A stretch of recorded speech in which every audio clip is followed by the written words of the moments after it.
Hello and welcome to the Kundalini podcast. That was Zen. This is Tao. I'm Vivek Govekar. Namaste. This is episode 120. And today I'm going to talk a little bit about expectations, attachment, wanting things, desires, and how that dynamic plays out in our minds. But if we use meditation, if we use mindfulness, if we use concentrated focus on our thoughts as our daily practice, how that changes all of these things. So get ready. Wonderful episode ahead. All right. So I'm in beautiful downtown Los Angeles. Let me give you a view. And I happen to know a place here that was perfect for me to buy a phone case. Now, since the last time I made an episode, that happened to me. I lost my phone, which is fine. I had used it for a year. I had made these videos, about 1,000 photos on Instagram, on posts, lots of other work done, creative stuff.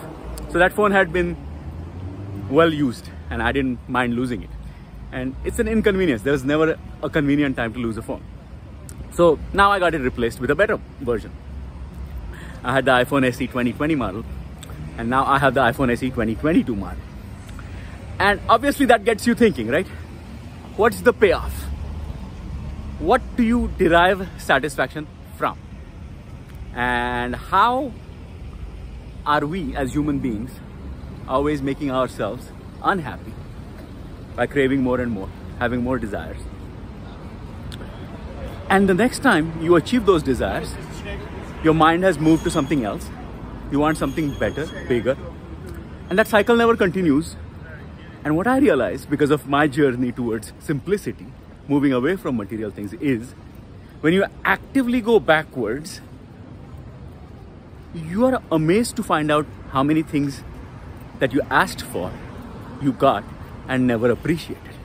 Okay, so let me give you an example about this phone and other things like that. In the past, I would have a collection of electronic items. Okay, just kept buying stuff. Oh, I have the latest gadgets.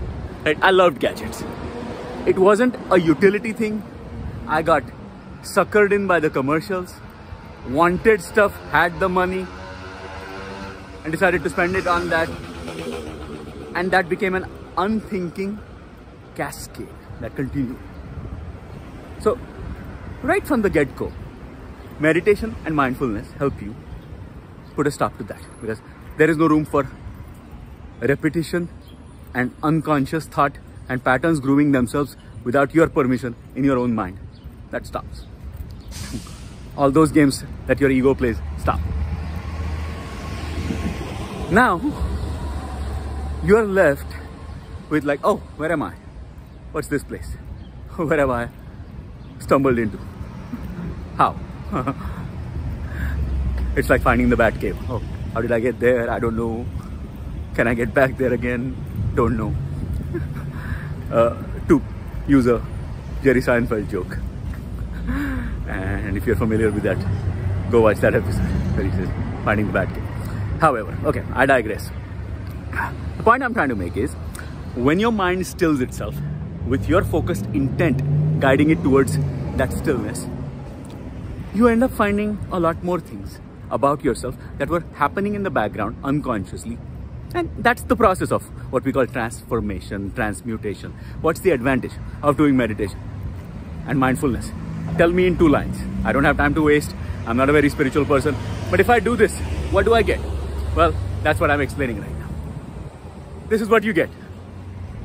The background stuff that was going on, like suppose you live in a house and you are the owner of the house and you have people working for you, but you are slowly going blind. And these are unscrupulous people, not really good people at heart, that you have hired. And now they're trying to take advantage of your blindness. And they're hidden in the shadows. They're working behind your back, robbing you blind. To mix metaphors, I guess. But no, you know what I'm saying. That stuff is going on surreptitiously right under your nose, and there's nothing you can do about it, right? What meditation and mindfulness allow you to do is to get a glimpse into that. Let's say suddenly that blind person had a friend come in, and now that person can see. Not only can that person see, but they observe the dynamic between the people helping this blind person and what they're hiding. And so they inform the blind person. Of course, that person is not stupid. They just didn't know. So now they're aware. Now that they're aware, they'll take the right action. You know, fire this person, or chastise this man or this woman, whoever is helping me. Hire other people. Hire somebody to oversee them that doesn't work with them. You know, some common sense steps can be taken once you know. And that's the same thing that you find out about these things. In my case, for example, buying things. Just loving gadgets, buying a lot of them. Right? Now, losing this phone made me realize what I had pared it down to. How I had, through the use of the Tao and meditation, slowly whittling down, discarding what is unnecessary, and coming to your elements. And when you find that you have discarded too much, automatically some things will come back. But only those things will come back that are necessary. That means everything else that you discarded was needed. You needed to discard those things. Okay? Now, once you find out that you can do this with your mind, through meditation, through mindfulness, and a practice of focused intent in that direction, it's like the blind person finding out that there is some subterfuge going on behind his back. But now he has found out. Not only has he taken care of the immediate problem, but for the foreseeable future, oh, now that I have this, it could be exploited. People could take advantage of me. How do I correct this so that it never becomes a problem again? And I have this condition, right? It's not like I'm getting better.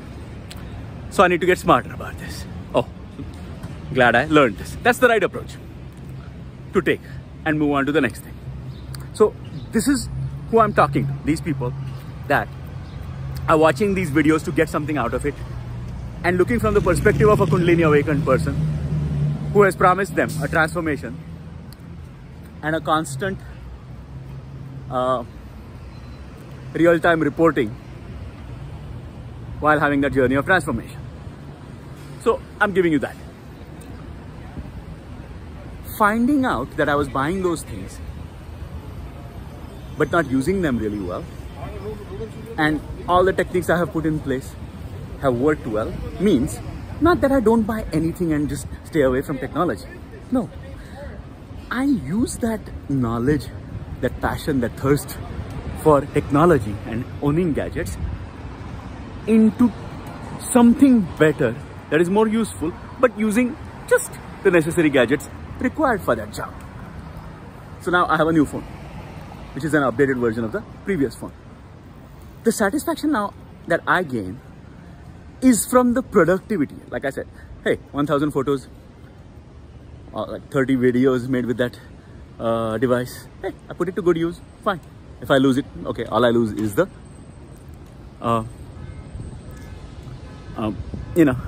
trade-in value. But I'm gonna get the next model, which I did. Not only am I pleasantly surprised with the feedback, oh, now better quality videos, more resolution, a faster, more responsive camera, other things that I love about this, and a familiar feeling of having used that. Oh, now I can use this better. Oh, this, remember, I couldn't get this picture or get this exact shot because of this. Now I can. So that's the payoff. Now, the latest iPhone that is out, the iPhone 13 or the Pro, 13 Pro, 13 Pro Max. Let's say someone had given me that phone. Okay, I lost my SE 2020. Oh, I'll get disappointed, curse, not say, hey, thank you God. Because of that thank you God gratitude mentality, that everything is good, and make use of what you have. And I've already made use of it. I don't mind losing it so much after 1 year. Satisfaction is from what I have done with the device, not how many devices I have. I buy a device, I put it to good use, And that's the satisfaction. Not owning more and getting the latest and keeping up with someone else. How well do I use it? So then you realize, oh, because I took that one decision to buy something that was the best for my purposes. You know, the 13 Pro has a A15 Bionic chip, not to get too technical on you. And the cheaper version for $400, the iPhone SE, gives you the same A15 Bionic chip. This is not an Apple commercial, by the way. I just love the product and love to talk about my equipment for my creative journey. And the creative journey cannot be extricated from the spiritual journey. Like I said, every moment is prayer. Every time I go out to take pictures, I'm going into samadhi. Every time I go to work is worship. And between those two, there is a compartment where I remove everything, discard everything, remove all the junk from that day and come fresh to the next day, rejuvenated, rested. And only mindfulness and meditation allow you to do that on a regular, repeatable basis. Okay? Now, here are the benefits. One device used well, you don't feel the pain of it going away because you have slowly taken away those attachments of feeling pain when something goes away. Oh, my device, I wanted it. Oh, I want it. And oh, never enough, never satisfied. Oh, easily solved. You bought the best. You didn't skimp and save or say, I'm not going to use technology. The other end of the spectrum, overreacting. You bought the best you could and you used it for the necessary purpose, and that's it. You were not tempted by better devices. You were happy with the quality. And because of gratitude, thank you God, every day, you only compare to the previous device, and today, every day is joy. Oh, look, so much better. 4K resolution, 60 FPS. Wow. So responsive. Oh, wow. Colors look so much better. Lighting is nice. Wow. And I'm happy every day, right? If somebody had immediately given me a 13 Pro and said, look, fancy camera, yeah, I'd be happy. And I just lucked into it. But this I bought out of my own earnings, updated to something, the joy of that, the fulfillment. And because I have used that device so well, the previous one, and I'm excited to use this one for that same purpose and do it better. What I'm doing, the joy I derive in using it, not how many are out there, how quickly can I go through them, and never even use them once. Like going to a bar and saying, okay, let me get a drink first, and then 2 drinks later, let me get this, but then second drink I want to order. No, just point is to enjoy the drink. And that's what we do with our gadgets, attachments to, materialism. And weaning away from that and yet improving the quality of your life. The reckoning, the realization, inevitably has to be that, oh, it was in my using of it that was wrong. My priorities were off. I was about collecting things obsessively rather than using them to enhance the quality of my life. Does the device rule me, or do I use the device to make my life better?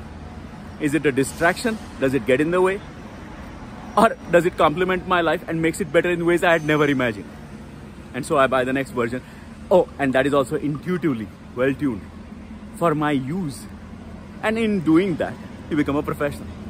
Professionals don't care about equipment beyond just what's useful, what can be used well for that purpose that day. And that's the joy of creating that moment, capturing it with that equipment. Not while I'm doing this, oh, who else would be doing it with some other thing? And are they doing it better? No, right? That's fragmented, taking yourself out of the present moment and being obsessed with things that are completely unsuitable to the task at hand that you've, undertaken. Taking pictures and choosing to enjoy that moment. First enjoy the moment, then capture it. And oh, because I have a good camera, I managed to take a good picture. Wow, the enjoyment of that, capture. And I'm happy with the whole result. That's the point.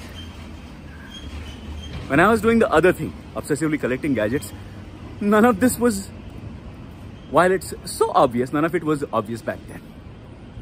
And so the advantage of mindfulness meditation, using the Tao to discard what is unnecessary and put back only its refined iteration, a refined version of whatever that thing was that you discarded, for your enjoyment to make your life better. So you prioritize yourself. Your quality of life improves. And you're not completely given up technology. In fact, because you're focused on the best, you're at the cutting edge without the other peripheral stuff intruding. Okay, so that's one way of explaining it. How meditation and mindfulness help you, along with the practice of discarding attachments and then slowly bringing back only what is necessary. I hope this was helpful. This is Vivek Govekar signing out. Peace, love, blessings. Be well.